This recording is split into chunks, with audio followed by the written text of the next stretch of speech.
اعوذ باللہ من الشیطان الرجیم بسم اللہ الرحمن الرحیم الحمد للہ رب العالمین۔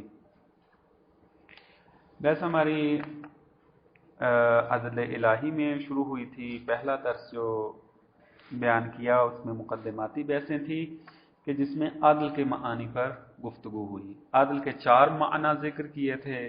پہلا معنی تھا کہ موزون ہونا، متعادل ہونا، ہم آہنگ ہونا، یہ تھا۔ اور اس میں عرض کیا تھا کہ خداوند متعال کو اس معنی میں عادل کہہ سکتے ہیں اور وہ تکوینیات سے مربوط ہے، یعنی پوری کائنات جو ہے وہ متعادل خلق ہوئی ہے۔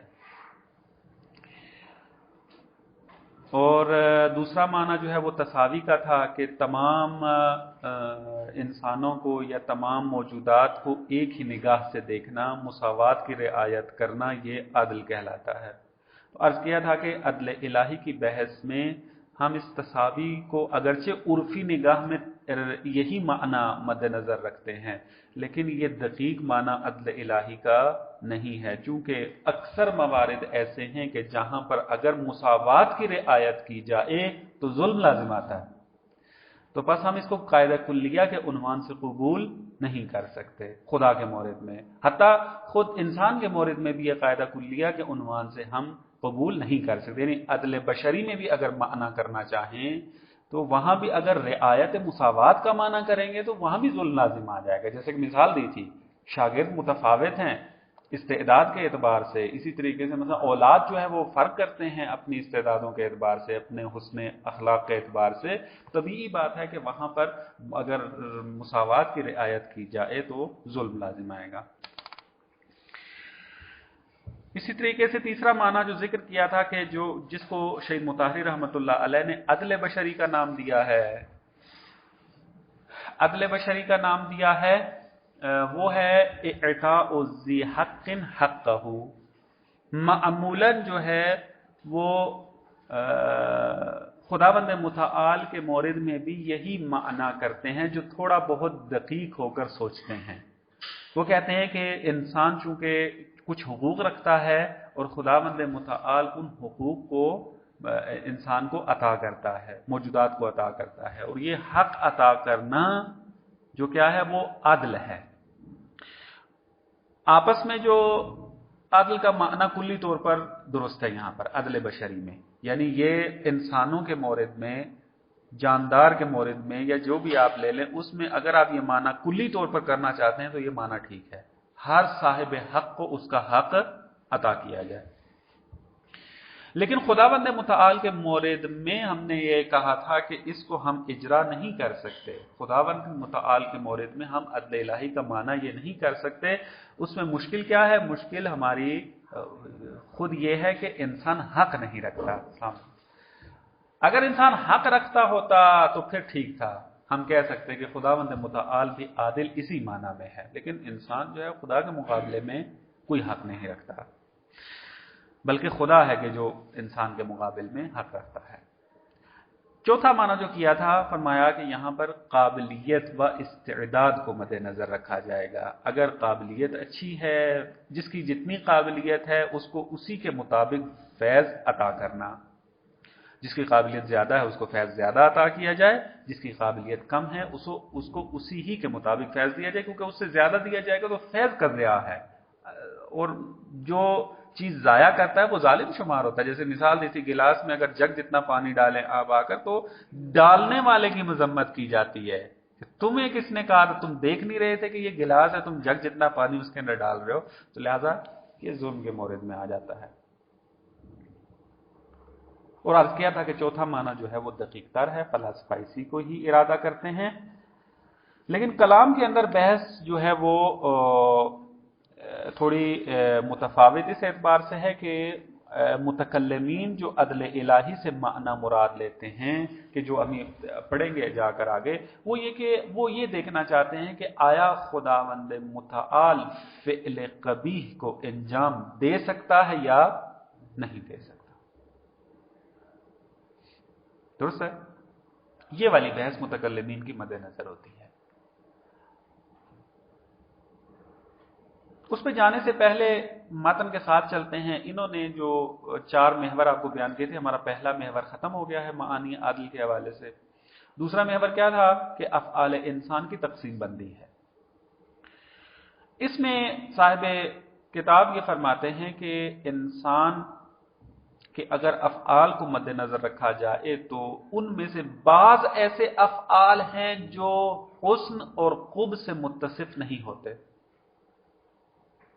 آپ اس فعل کو اگر مد نظر رکھیں، نہ تو آپ کہہ سکتے ہیں کہ یہ حسن ہے اور نہ ہی آپ کہہ سکتے ہیں کہ یہ قبیح ہے. مثلا نہ مثلا انسان خواب میں ایک بندے کو تھپڑ مار دیتا ہے. آپ کہہ سکتے ہیں کہ اس نے جو تھپڑ آپ کو مارا وہ غلط مارا ہے، اس نے نہ اس کو حسن کہیں گے نہ کبھی کہیں گے، چونکہ وہ خواب میں اس نے کیا ہے. ایک بندہ جو ہے ہاں بس یہی نا، فیل تو ہے حد اقل، تھپڑ مارا اس نے، فیل تو ہے مارا، چاہے ہم فیل متحقق ہوا ہے یا نہیں ہوا ہوا متحقق ہونے سے مراد ہے نے تھپڑ مار دیا ہے نہ وہ کسی نہ کسی طریقے سے حسن کبھی کے ضمن میں آ جائیں گے، ابھی میں بیان کرتا ہوں اس میں. دیکھیں فعل متحقق ہو چکا، تھپڑ مار دیا اس نے مار دیا. یہ شرعی حکم تھوڑا ہے کہ ہم کہیں گے کہ اس نے چونکہ غفلت میں انجام دیا لہذا واجب نہیں آرام ہے. اور پھر ہم بھی کہے گا تھپڑ مارا، وہ جس کو لگا ہے وہ کہے گا مجھے تھپڑ لگا ہے، یہ مراد ہے، اس کا وجودی جو ہے نا وہ جہت مراد ہے. متحقق نہ ہونا یعنی تھپڑ نہ مارنا. یہ جو آپ بات کر رہے ہیں یہ ہے مثلا احکام شرعیہ کا مسئلہ کہ بعض اوقات انسان کیا کرتا ہے، غفلت میں شراب پی لیتا ہے، جہالت میں شراب پی لیتا ہے، تو وہاں پہ یہ کہا جاتا ہے کہ اس نے گویا کہ شراب پی نہیں ہے، یوں سمجھے مثلا کیا ہے، گناہ نہیں ہے اس کے اوپر، سزا اس کو نہیں ملے گی. یہ شرعیات کے اندر ہے، میں ابھی بات شریعت سے ہٹ کے کر رہا ہوں. ایک بندے نے فعل متحقق ہونا ہے، مثلا مراد یہ ہے خواب میں اس نے ہاتھ کھینچ مارا، پاس جو سویا ہوا تھا بےخاری لگ گیا اس کو، یعنی مار دیا اس نے تھپڑ، یعنی مارا تھپڑ گیا اس نے. خواب میں کسی کو مار رہا تھا تو جو پاس پڑا تھا اس کو لگ گیا، وہ تو خواب میں مار رہا تھا، وہ آگے اس کے آ گیا. خوب بہرحال اگر فعل متحقق ہو جاتا ہے بعض مثلا جیسا کہ غفلت کے اندر ہونا ہے، بھول کر ہونا ہے، تو اس قسم کی چیزوں کو نہ تو حسن کہا جاتا ہے نہ ہی قبیح کہا جاتا ہے. یہ بعض ایسے افعال ہیں انسان کے. بعض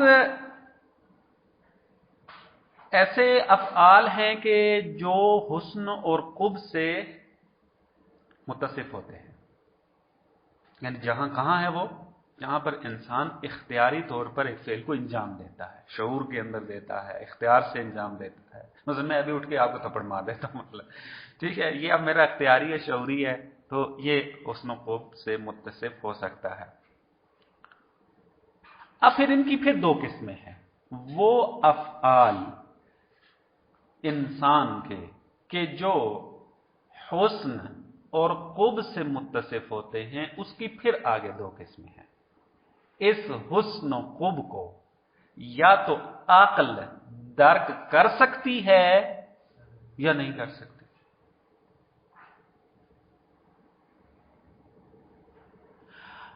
وہ افعال انسان کے جس کے حسن و قبح کو عقل ادراک کر سکتی ہے، مثلا وہ افعال کے جو تمام عقلاء عالم اس کے حسن و قبیح کے اوپر کیا ہے، متفق ہیں. مثلا اگر کوئی ظلم کرے تو اس کائنات کے اندر آپ کو کوئی ایسا بشر نہیں ملے گا کہ جو کہے گا کہ ظلم جو ہے وہ حسن نہیں کہے گا کوئی بندہ. حتیٰ جو ظالم بھی ہوگا وہ بھی اپنے ظلم کی توجیہ کرے گا، وہ یہ نہیں کہے گا کہ ظلم کرنا ٹھیک ہے میں لہذا کر رہا ہوں. ظلم کو وہ صحیح نہیں مانے گا. ایسے ہی مثلا خیانت کرنا، کائنات کے کسی بھی آپ بشر کے پاس چلے جائیں، چاہے وہ دین کا قائل ہو چاہے وہ دین کا قائل نہ ہو، چاہے خدا کو مانتا ہو چاہے خدا کا منکر ہو، کسی کے پاس چلے جائیں خیانت کو وہ برا سمجھتے ہیں. اس کا مطلب ہے کہ عقل خود درک کر سکتی ہے، عقل بشری درک کر رہی ہے کہ ان کے اندر قبیح ہونا پایا جاتا ہے، قبح ہے فعل، یہ قبیح فعل ہے، یہ درمیان میں کسی کی اطلاع دینے کی ضرورت نہیں ہے، جس کو مستقلات عقلیہ آپ علم اصول کے اندر کہتے ہیں. علم اصول کی بحث ہے. لیکن جب انسان کرتے کرتے اس مرحلے تک پہنچ جاتا ہے کہ پھر اس کی جو ہے عقل اس کو آسان سمجھنے لگ جاتی ہے تو پھر اس نہیں سمجھے گی. آپ کوئی ایسا بشر پیدا کریں گے جو کہے جھوٹ بولنا درست ہے، وجدانی طور پر بھی وہ قبول کرے گا کہ یہ غلط ہے، اور نجی محفلوں میں بھی یہ کہے گا کہ یہ غلط ہے. ہاں توجیہ ضرور کرے گا اس کی، خیانت کی توجیہ کرے، یہ نہیں کہے گا کہ خیانت میرے نزدیک اب جائز ہو چکی ہے لہذا میں انجام دے رہا ہوں. نہ، وہ خیانت کو کسی اور عنوان میں پیش کرنے کی کوشش کرے گا. حسن عقلی بحث ہماری یہی ہوگی.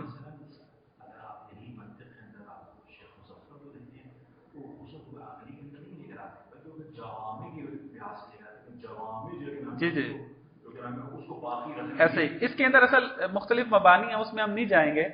حسن و قب عقلی ہے یا عقلائی ہے؟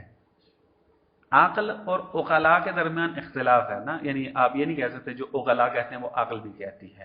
عقل عقلی ہے یعنی برہانی ہے، بدیہی ہے، واضح ہے، اور اس قسم کا تبدیل نہیں ہو سکتے کبھی بھی. یہ عقلائی ہے یعنی عقلاء عالم نے اس پر اتفاق کیا ہے، آراء کیا ہے ممدوحہ، کہ یہ علم اصول مظفر میں مفصل بحث موجود ہے بجائے اس کے کہ وہ منطق مظفر میں ہو. مستقلات عقلیہ نہیں معلوم آپ دوستوں نے منطق مظفر اس میں اصول مظفر پڑھی ہے یعنی تفصیلی گفتگو وہاں پر موجود ہے. لیکن چونکہ کتاب میں ان چیزوں کی طرف اشارہ نہیں ہے تو ابتدائی کتاب کے عنوان سے ہم جو کتاب میں اسی کو ذکر کرتے ہیں. انشاءاللہ تفصیلی کبھی مباحثے کا موقع ملا تو وہاں پر کتنے نظریات ہیں اس کو بیان کریں گے. میرے ایک دوست ہیں افغانی، انہوں نے کتاب لکھی ہے حسن و قب از دیدگاہ شہید، حسن و قب عقلی از دیدگاہ شہید صدر، اور کچھ اور بزرگان بھی میرے خیال میں یا نہیں ہے نہیں معلوم. اس میں ہاں انہوں نے حسن و قب عقلی میں جتنے مبانی موجود ہیں اس کو تفصیلاً بیان کیا ہے اور رد کیا ہے، اور جو ان کے نظر میں مختار نظریہ تھا اس کو انتخاب کیا ہے. وہ کتاب چھپنے والی ہے، گئی ہوئی ہے چاپ کے لیے. تو کہاں پہنچے تھے کہ افعال انسان جو ہیں وہ متصف ہوتے ہیں حسن اور خوب کے ساتھ. ایک مورد یہ، ایک اس کی قسم یہ ہے کہ عقل اس کو درک کر سکتی ہے، ایک اس کا مورد یہ ہے کہ عقل اس کو درک نہیں کر سکتی. جیسے مثلا احکام شرعیہ ہیں، احکام شرعیہ اس میں عقل جو ہے وہ درک نہیں کر سکتی. عقل ہماری وہاں نہیں پہنچتی. ایک چیز حرام قرار دے دی، حرام کبھی ہے، درست ہے. اب ممکن ہے بعض علل کی تک ہم پہنچ جائیں، لیکن ممکن بعض احکام ایسے ہیں جو حرام تو ہیں لیکن ہمیں ابھی تک نہیں پتا چلا کہ یہ کس وجہ سے. عقل انسان اس کو درک نہیں کر سکتا.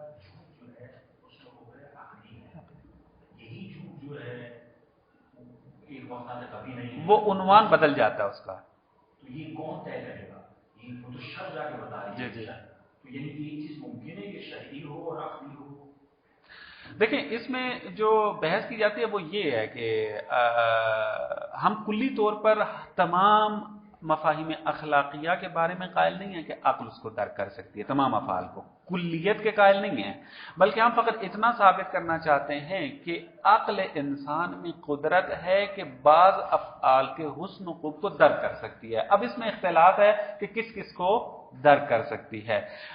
جو نتیجہ نکالا گیا ہے مثلا اصول کے اندر اور باقی بزرگان عقائد نے بھی، وہ کہتے ہیں کہ ظلم اور عادل یہ دو ایسے مفاہیم ہیں کہ جس کے حسن و خوب کو عقل مستقل طور پر درک کرتی ہے. باقی جتنے افعال انسان ہیں جو بھی جس کے نیچے آئے گا وہ حسن کہلائے گا، جو جس کے نیچے چلا جائے گا وہ قبیح ہو جائے گا. اب وہ عنوان بدلنا اس کا چاہے وہ عقلاء کی صورت میں ہو، چاہے وہ شر کی صورت میں ہو، چاہے وہ کسی اور صورت کے مد نظر ہو، وہ اس سے ہمارا سروکار نہیں ہے. ہم نے فقط یہ دیکھنا ہے کہ یہ عنوان کس کے تحت آ رہا ہے، عادل کے زمرے میں آ رہا ہے یا ظلم کے زمرے میں آ رہا ہے. مثلا یہی کذب کا مسئلہ، اگر یہ ظلم کا مصداق بنے گا تو قبیح ہے، اگر یہ عادل کا مصداق بنے گا تو کیا ہے، حسن ہے. ہم نے فقط اتنا ثابت کرنا ہے. اب یہ ہماری بحث نہیں ہے کہ یہ کذب آیا عادل کا مصداق شرعی طور پر بنے گا، یعنی شریعت نے ایک مورد ایسا بنایا ہوا ہے کہ جہاں پر جھوٹ بولنا ضروری ہے، مثلا مومن کی جان بچائیں جا کر، ٹھیک ہے، وہاں تو وہ عادل کے زمرے میں ہے. خوب یہ تفصیلی بحثیں عرض کیا کہ یہ علم اصول ہو دوسری تفصیلی کتابوں میں کشف المراد میں انشاءاللہ میرا ارادہ ہے کہ اگر خدا نے توفیق دی اور زندگی دی اس متن کو وضاحت کرنے کی تو امید ہے کہ تفصیلی مطالب وہاں پر ذکر کیے جائیں گے. یاد اگل جو ہے وہ آغا سبحانی کی جب کتاب شروع ہوگی تو اس میں بھی ارادہ ہے کہ کچھ مطالب اضافہ کیے جائیں تاکہ طالب علم کوئی مطلب اگر سمجھنا چاہے تو کتابیں پڑھنا چاہے تو آسانی سے سمجھ سکے اس کو. مزید جزیات متن کے اندر موجود ہیں میرے خیال میں، تاکہ ہماری مطلب جو ہے وہ لمبا نہ ہو، متن ہی میں تطبیق کرتے ہیں اس کو. دیکھیں اقولو، طریقہ کار یہ ہے کہ جناب مصنف کی جو عبارت ہے ہم بعد میں پڑھیں گے جب شارح متن کی وضاحت کر دیں گے. اقول لما فارغ من مباحث التوحید، جب جناب مصنف علامہ ہلی مباحث توحید سے فارغ ہوئے، شرع فی مباحث العادل، تو انہوں نے عادل کی بحث کو شروع کیا. والمراد بالعادل، اب یہیں سے اپنا معنی بیان کر دیتے ہیں کہ ہمارا یہاں پر مورد کے معنی عادل کا کیا ہے. عادل کس کے ہم مراد یہ معنی لینا چاہتے ہیں، هو تنزیہ الباری تعالی عن فعل القبیح، کہ خداوند متعال پاک و منزہ ہے فعل قبیح سے، وہ فعل قبیح انجام نہیں دے سکتا. والاخلال بالواجب، اور واجب کو چھوڑ نہیں سکتا، یعنی جو چیز واجب ہو چکی ہے کہ اس کو انجام دیا جائے اور خدا جو ہے اس کو حتماً متحقق کرے، خدا اس کو حتماً متحقق کرتا ہے اور واجب کو اخلال نہیں کرتا. ولما توقف ذلك على معرفة الحسن والقبح العقليين قدم البحث عنه. اب چونکہ خداوند متعال فعل قبیح کو انجام دے سکتا ہے یا نہیں دے سکتا، یہ بحث موقوف ہے اس بات پر کہ پہلے آپ ثابت تو کریں کہ اشیاء جو ہیں، افعال جو ہیں، وہ حسن اور قبح مستقل طور پر رکھتے ہیں، تب آپ کہہ سکتے ہیں کہ خدا قبیح اور غیر قبیح کو انجام نہیں دے سکتا اور حسن کو جو ہے وہ انجام دیتا ہے. تو لہذا چونکہ یہ والی بحث حسن و قبح عقلی کے اوپر موقوف ہے، لہذا علامہ ہلی نے شارح فرماتے ہیں سب سے پہلے حسن و قبح عقلی کی بحث یہاں پر ذکر کی ہے، اس کے بعد پھر عدل کی بحث میں وارد ہوں گے. وَعْلَمْ، اب یہ مقدمہ بناتے ہیں اپنے اس مطلب کو بیان کرنے کے لیے. یہی جو میں نے تقسیم افعال انسان آپ کی خدمت میں بیان کیا، یہ والا مورد ہے جی، دو حال سے باہر نہیں ہے، یہ وہ والا متن ہے. وَعْلَمْ أَنَّ الْفِعْلَ ضروری التصور، فعل جو ہے وہ تو ایک بدیہی امر ہے نا، ضروری التصور، انسان تصور کر لیتا ہے، اس کی تعریف کرنے کی کوئی ضرورت نہیں ہے. فَهُوَ إِمَّا أَن يَكُونَ لَهُ وَصْفٌ زَائِدٌ عَلَى حُدُوثِهِ أَوْ لَا. اب یہ جو فعل ہے اس کے لیے کوئی وصف زائد ہے اس کے اپنے فعل کے علاوہ، یعنی ایک مرتبہ ہے فعل کا انجام پانا اور ایک مرتبہ ہے کہ اس پر کسی وصف کا اطلاق ہونا، دو چیزیں ہیں. مثلا ایک مرتبہ ہے تھپڑ مارنا، یہ فعل ہے، فعل حادث ہو چکا ہے، متحقق ہو چکا ہے، اور ایک مرتبہ کیا ہے پھر اس کے متحقق ہونے کے بعد اس پر کسی وصف کا آنا، مثلا قبیح ہونے کا عنوان آنا یا حسن ہونے کا عنوان آنا.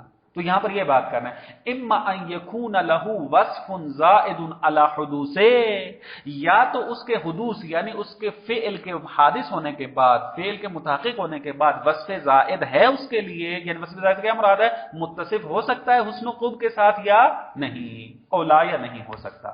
والثانی، جہاں نہیں ہو سکتا فعل انسان متحقق ہونے کے بعد حسن و قبح کے ساتھ متصف ہونا، جیسے کحرکت الساہی والنائم، جس طرح کہ کوئی ایک فعل کو انجام دیتا ہے جو بھولا ہوا ہے، ساہی بھولا ہوا، نائم سویا ہوا، ٹھیک ہے، یہ ایک فعل کو انجام دیتے ہیں. تو یہ ایسے جو فعل تو ہے لیکن اس کے اوپر کسی قسم کا وصف زائد موجود نہیں ہے. والاول، جہاں پر وصف زائد موجود ہوتا ہے یعنی جو حسن و قبح سے متحقق ہو سکتا ہے، اما ان ينفر العقل من ذلك الزائد اولا، اب عقل مستقل طور پر اس زائد سے متنفر ہوگی یا نہیں ہوگی.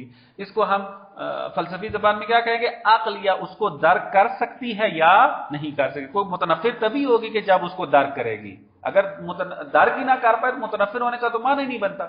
بس یہاں سے مراد معنی یہ لینا چاہتے ہیں کہ عقل اس زائد سے متنفر ہوگی یا متنفر نہیں ہوگی، یعنی عقل اس زائد کو درک کر پائے گی یا نہیں کر پائے گی.